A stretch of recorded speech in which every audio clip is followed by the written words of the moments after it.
భూమి ఆక్రమణదారుల ఆగడాలు, రెవెన్యూ అధికారులపై దాడి. మేడ్చల్ జిల్లా జవహర్ నగర్లో భూ ఆక్రమణదారుల ఆగడాలు మితిమీరిపోతున్నాయి. ప్రభుత్వ భూమిని కాపాడడానికి వెళ్లిన అధికారులపైనే దాడులకు తెగబడుతున్నారు. కాప్రా మండలం జవహర్ నగర్ పరిధిలో అక్రమ నిర్మాణాన్ని అడ్డుకున్న గిర్దావర్పై జరిగిన దాడి ఇప్పుడు స్థానికంగా తీవ్ర కలకలం రేపుతోంది. పూర్తి వివరాల్లోకి వెళితే జవహర్ నగర్లోని గ్రామంలోని సర్వే నెంబర్ 324లో ఉన్న ప్రభుత్వ భూమిని ఆక్రమించి హబీబా అనే మహిళ అనధికారికంగా ఒక గదిని నిర్మించింది. ఈ విషయం అధికారుల దృష్టికి రావడంతో కాప్రా తహసీల్దార్ ఆదేశాల మేరకు గిర్దావర్ జె రమేష్ మంగళవారం ఉదయం క్షేత్రస్థాయి పరిశీలనకు వెళ్లారు.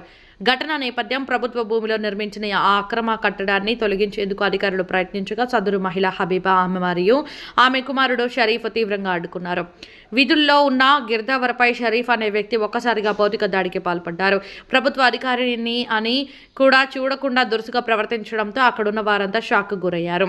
బాధితుడు రమేష్ ఇచ్చిన ఫిర్యాదు మేరకు జవహర్ నగర్ పోలీసులు రంగంలోకి దిగారు. ప్రభుత్వ విధులకు ఆటంకం కలిగించడం, అధికారులపై దాడి చేసినందుకు గాను నిందితులపై ఎఫ్ఐఆర్ నమోదు చేసి దర్యాప్తు చేస్తున్నారు. ప్రభుత్వ భూములను కబ్జా చేయడమే కాకుండా ప్రశ్నించిన అధికారులపై దాడులు చేయడంపై స్థానికులు ఆగ్రహం వ్యక్తం చేస్తున్నారు. ఇప్పటికైనా ఉన్నతాధికారులు స్పందించి ఇలాంటి అక్రమ నిర్మాణాలను పూర్తిగా తొలగించి ప్రభుత్వ ఆస్తులను కాపాడాలని జవహర్ నగర్ ప్రజలు కోరుకుంటున్నారు.